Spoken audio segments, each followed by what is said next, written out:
자, 2강입니다. 2강부터는 예수가 그리스도라고 하는 게 어떤 말이냐를 설명하기 위해서 2강이 시작되는 거예요. 자, 첫 번째가 2강 인간 복받은 존재라고 하는 교재입니다. 자, 인간은 하나님의 형상대로 지음을 받았습니다. 이 하나님의 형상이라고 하는 단어가 굉장히 중요한 단어예요. 오늘 우리는 여기서 형상, 그 다음에 왕, 그 다음에 하나님의 자녀, 그리스도 구별되어 있지만 실제로는 형상이라는 단어는 이게 다 들어있는 거예요. 실제로 그 원어에는 이게 다 들어있는 표현입니다. 형상이라는 의미는 이게 히브리어로 체렘이라고 하는 단어인데요, 흉상을 말해요. 자, 왕이 어떤 나라를 정복을 했습니다. 그럼 왕이 다 가 있을 수 없잖아요. 그래서 흉상, 지하고 똑같이 생긴 흉상을 만들어서 채워놓는 그게 형상이에요.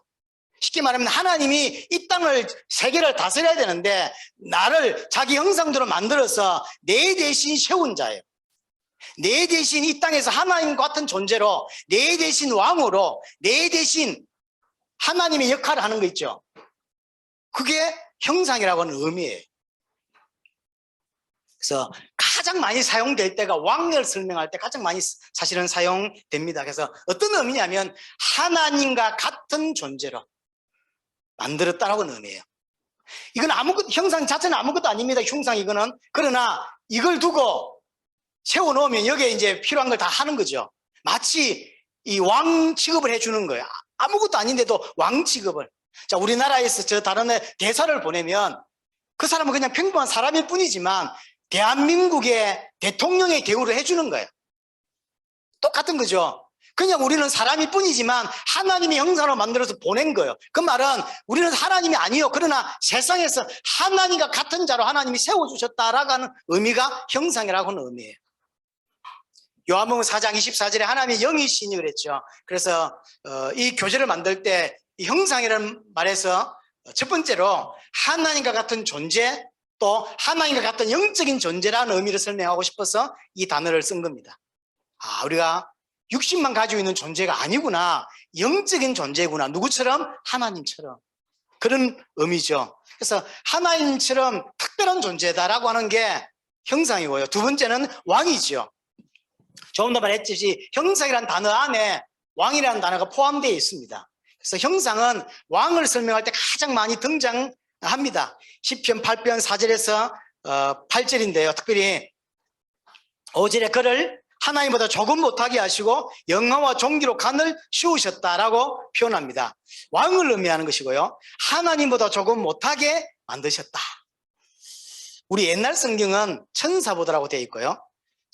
스페인 성경은 지금도 천사라고 표현되어 있습니다. 바뀌지 않았죠, 아마 수아야? 예, 안 바뀌었어. 왜 그러냐면 사람을 두고 하는 소리인데 하나님보다 조금 못하게라고 하니까 너무 불경하게 들리는 거예요. 그래서 천사라고 바꿨어요. 원래는 그런 뜻이 아니에요. 하나님보다 조금 못한 존재로 인간이 만들어졌지 천사보다 못한 존재로 만들어지지 않았어요. 근데 이제 우리도 그랬듯이 스페인 쪽도 중남미 쪽도 너무 불경스러워서 지금도 번역을 못해내. 그냥 천사라고 번역해놨어요. 그렇지 않습니다. 하나님보다 조금 못한 존재. 그래서 영화와 존귀로 간을 씌우셨다. 왕에 대한 표현입니다. 영화와 존귀. 중요한 건 다윗이 이렇게 생각하고 있다는 거죠. 시편 8편은 다윗이 시거든요.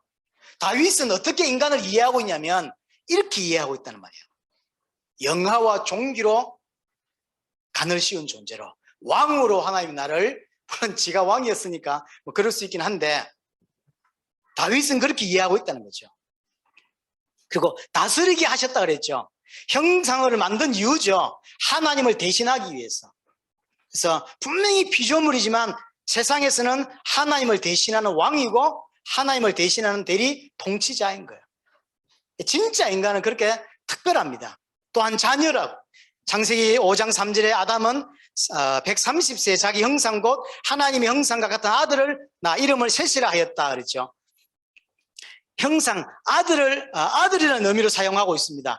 하나님의 형상대로 인간이 창조되었고 아담의 형상대로 셋이 태어났어요. 자, 이걸 설명하자면 셋이 아담의 형상을 가진 아들이듯이 우리는 하나님의 형상 가진 하나님의 아들이다라고 하는 거예요. 그래서 이 형상이라는 단어가 굉장히 독특하고 우리에게 설명하는 게 많아요. 영적인 존재고 하나님과 같은 존재라고 하는 의미로, 이제 왕이라고 하는 존재로 우리가 하나님의 아들이구나. 처음부터 하나님의 아들이었어요. 처음부터. 살다가 그렇게 된 게 아니라 처음부터 하나님의 아들이었고요. 네 번째, 그리스도죠. 골로새서 1장 15절에 그는 보이지 않는 하나님의 형상이라고 그랬고, 고린도서 4장 4절에도 그리스도는 하나님의 형상이라고 표현했죠. 인간이 하나님의 형상이고 그리스도가 하나님의 형상이에요. 그 말은 인간은 처음에 창조되었을 때 그리스도와 비슷한 존재로, 그리스도와 견줄 만한 존재로 지음받았죠. 근데 지금은 생각해보면 정말로 이해 안 되는 거. 그렇잖아요. 우리가 그리스도와 비슷해? 우리가 정말로 왕이야? 라고 할 때 이해 안 되죠. 왜냐하면 너무 부서져 있으니까요. 그래서 우리가 이제 중남미나 아프리카 가서 메시지 할 때 이런 표현을 많이 쓰죠. 한 번도 비행기를 본 적 없는 사람 앞에 비행기가 산에 추락해서 산산조각이 나 있는데, 산산조각 나 있는 그 비행기를 보면서 비행기 모양을 만들 수 있냐, 그릴 수 있냐 할 때 못 그리는 거죠. 그거 같아요. 지금 내 모습을 보면 이게 이해가 안 되죠. 그만큼 많이 부서졌고 그만큼 많이 상실되어 있죠. 그러나 분명한 건 성경은 뭐라고 말하냐면 원래 인간은 그렇지 않다는 거죠. 그리스도와 비교될 만큼.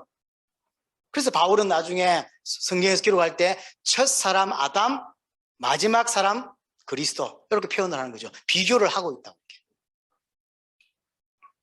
그리고 우리가 완전히 천국에 들어갔을 때, 그리스도로 말미암아 거듭나고 성장해서 천국에 들어가서 하나님과 다스린 자가 되었을 때 우리의 모습을 뭐라고 표현하죠? 영적인 아담이다, 그죠? 둘째 아담 이렇게 표현하잖아요. 영적인 아담. 원래 우리는 그런 모습이라는 거죠. 자, 두 번째, 복받은 존재.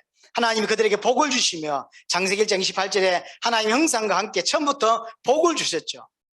여기 복이라는 것은 당시에, 지금은 조금 다르게 해석해도 괜찮다고 생각하는데요, 당시에 고대 근동에서 복이라고 하는 것은 생명과 관계 있습니다.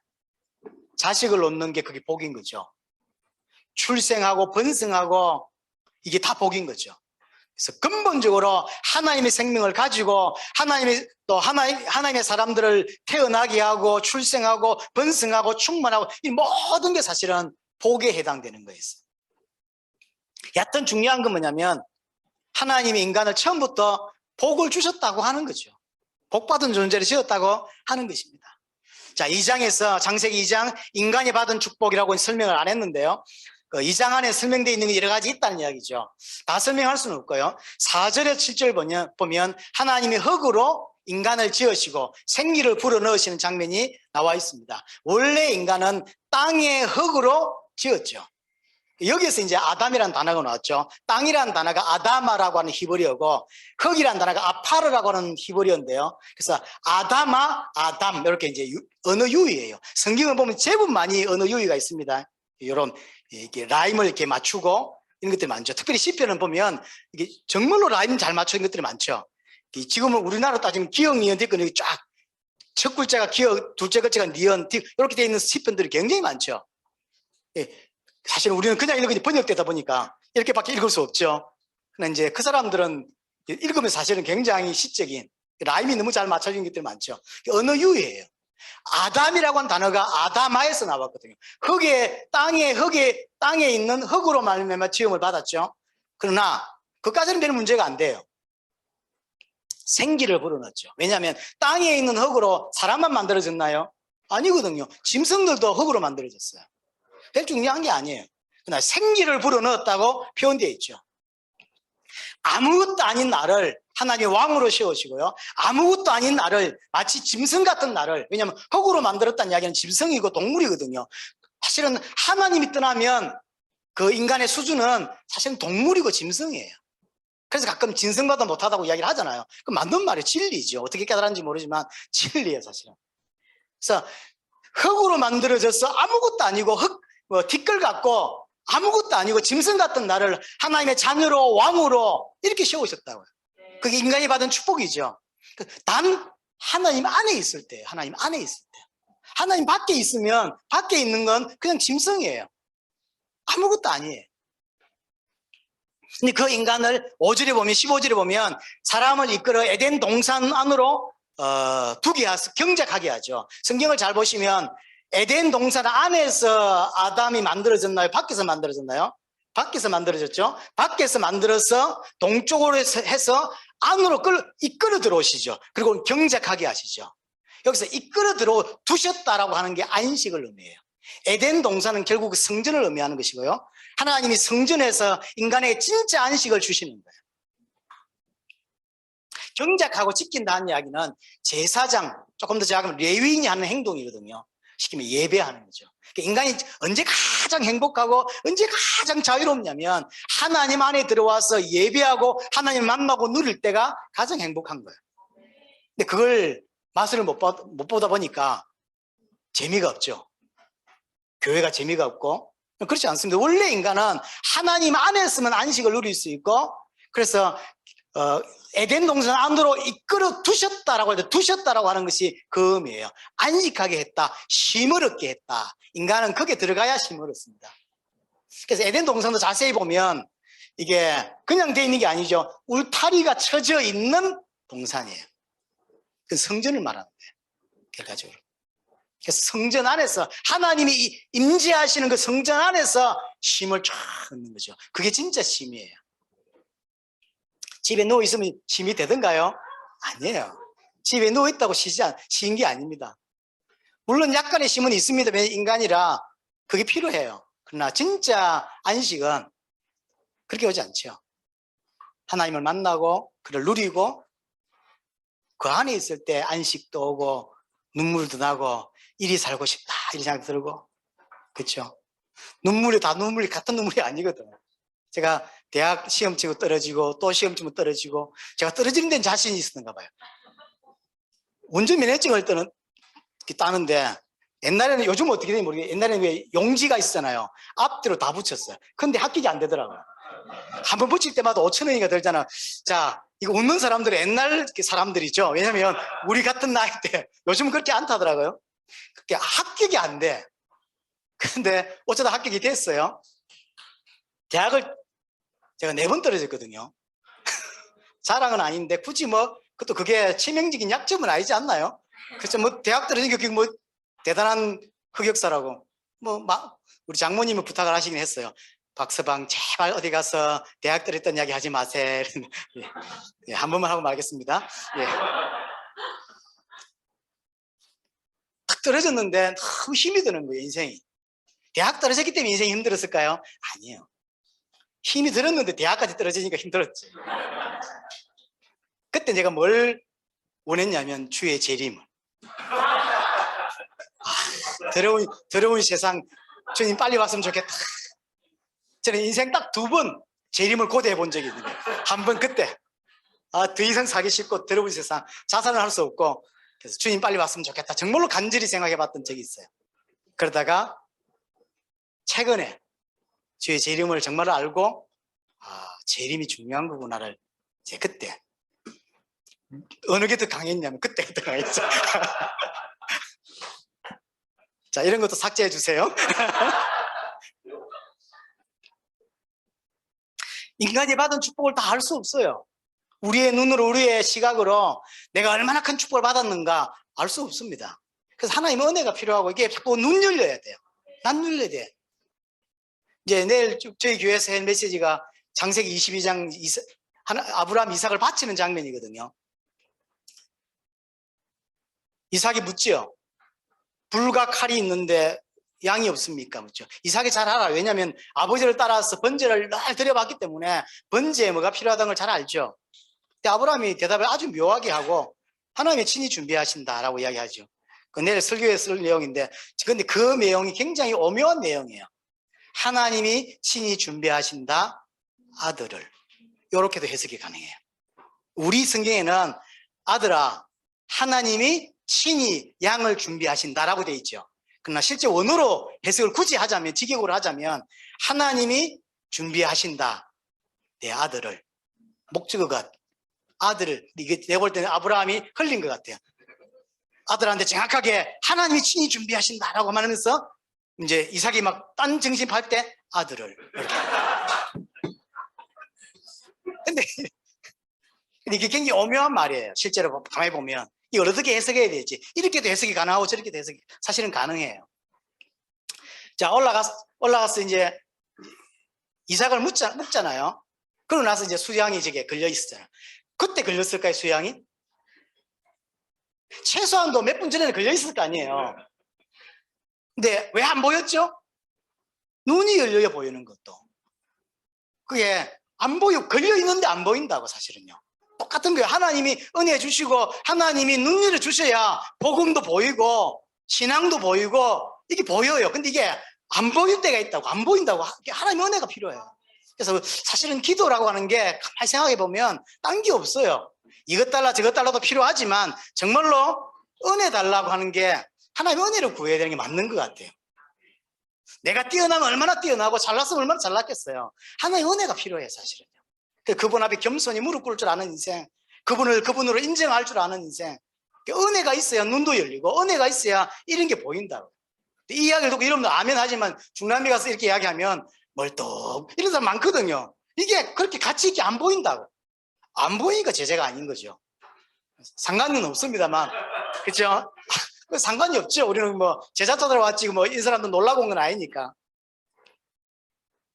자, 세 번째 생명인데, 자, 창세기 2장 7절에 보니까 여호와 하나님의 땅의 흙으로 사람을 지으시고 생기를 거꾸로 불어넣으신 사람이 생명이 되니라. 원래 조 목사님이 이 생명이라는 단어를 어떤 의미로 쓴 거냐면 생기를 불어넣으시니 인간이 비로소 하나님과 함께하는 존재, 드디어 사는 존재, 그래서 행복한 존재가 되었다라고 하는 의미로 쓴 표현이에요.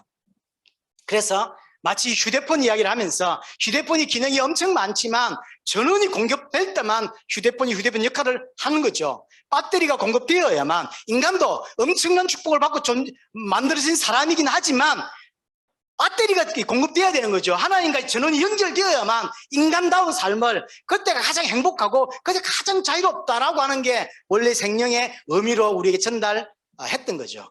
근데 이제 이 생명이라는 단어가 요즘 아까 이제 최 목사님께서 이 말씀을 드렸는데, 이 생명이라는 단어가 사실 조 목사가 원했던 단어는 아니에요.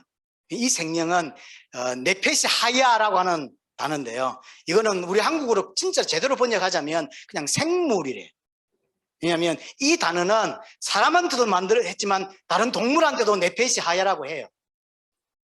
그러니까 인간만 네페시 하야가 아니에요. 동물에게도. 그래서 조금 제 생각에 요게 좀 맞는 단어를 조금 다시 찾았으면 좋겠다라는 생각을 합니다. 약간 이 원래 의미는 뭐냐면 하나님이 생기를 불어넣으시잖아요. 그 생기란 말이 무슨 말이죠? 호흡이란 말이에요. 그러니까 하나님이 생명이 나에게 들어온 거예요. 생명의 근원 되신 하나님이 내게 생명을 주신 거, 생명을 얻은 거. 에스겔 37장에 생기란 단어가 나오죠. 요 생기는 이 생기가 아닙니다. 여기 에스겔 37장의 생기는 루아흐라 그래서 성령을 말하는 거예요. 여기에서는 성령이 아닙니다. 생기를 불어넣었다고 할 때 성령이 아니고 숨을 말해요. 하나님의 생명이 내게 와 있는, 하나님의 생명이. 인간적으로도 다른 사람이 생명 때문에가 도움을 받으면 굉장히 고마워하고 하죠. 똑같은 거죠. 내 인생이 끝날 줄 알았는데 누가 도와줬기 때문에, 간이라든가 누가 이식을 해줬기 때문에 덤으로 사는 인생도 있단 말이에요. 같은 거예요. 하나님이 흑인 나에게 생기를 주심으로 말미암아 하나님의 생명을 가지고 살 수 있는 존재가 된 거죠. 굉장한 축복을 받은 거죠. 자, 4번 언약입니다. 창세기 2장 17절에 하나님이 언약을 주셨습니다. 언약의 내용도 중요하지만 진짜 중요한 건 뭐냐면 하나님이 사람과 언약을 하셨다는 데 있는 거예요. 뭔 뜻일까요? 하나님이 인간을 그냥 피조물을 보고 있지 않다는 거죠. 동급은 아니지만 하나님이 아주 가치 있게 봤다는 거죠. 왜냐하면 계약은 아무나 하고 같이 하지 않죠. 이러면 계약을 아무나 하고 합니까? 비슷하거나 필요의 조건에 따라서 필요 충족이 맞아 떨어지니까 그 계약을 하는 것이지 아무나 하지 않죠. 하나님이 인간과 계약을 했다는 이야기는 그만큼 하나님이 인간을 귀하게 보신다, 특별하게 보신다라고 하는 의미인 거죠. 또 하나 중요한 건 뭐냐면 언약의 조건이 순종이라고 하는 거예요. 여기서 여러분들이 약간 의아해해야 돼요. 왜냐하면 언약의 조건이 순종이에요. 돈 1억을 바쳐라는 게 아니라 순종이에요. 자, 그러면 언약과 상관없이 인간은 하나님께 순종을 해야 됩니까? 안 해야 됩니까? 해야 되는 존재. 왜냐하면 피조물이에요, 그냥. 그러니까 언약과 상관없이 하나님께 순종하며 살아야 되는 존재인데 당연히 해야 될 그걸 언약의 조건으로 내세운 거예요. 왜 그럴까요? 축복하겠다는 거지, 무조건. 무조건 인간 축복하겠다는 거예요. 언약과 전혀 관계없이 인간은 하나님께 순종해야 되는 존재예요. 피조물이에요. 아무것도 아닌 존재예요, 하나님 앞에서. 그런데 언약의 조건을 순종으로 잡았다는 거예요. 무조건 하나님 축복하겠다는 거죠. 그런 게임 있지 않나요? 뭐 게임할 때도 무조건 주는 게임 있잖아요. 그래서 똑같아요. 또 하나, 하나님이 무조건 인간을 축복하겠다고 하는 생각을 어디서 읽을 수 있냐면 언약의 내용에서 읽을 수 있죠. 어떤 나무를 지정하고 이 나무에서 나오는 실과를 먹지 말라라고 지정하죠. 그건 어렵지 않은 거죠. 쉬운 거죠. 왜냐하면 똑같은 나무가 쫙 있으니까. 마치 우리가 잘 쓰는 표현대로 이 바위 위에 올라가지 마라고 똑같은 거죠. 그냥 하나님은 어떤 나무를 지정해서 그렇게 말씀했을 뿐이지 어떤 것도 상관이 없었어요. 이 바위 위에만 올라가지 마, 저 바위 위에 올라가면 돼. 그런 표현이거든요. 이게. 그래서 언약이 내용이 쉽고 또 언약과 상관없이 인간을 축복하겠다고 하는 하나님의 의지가 담긴 게 이 부분인 거죠.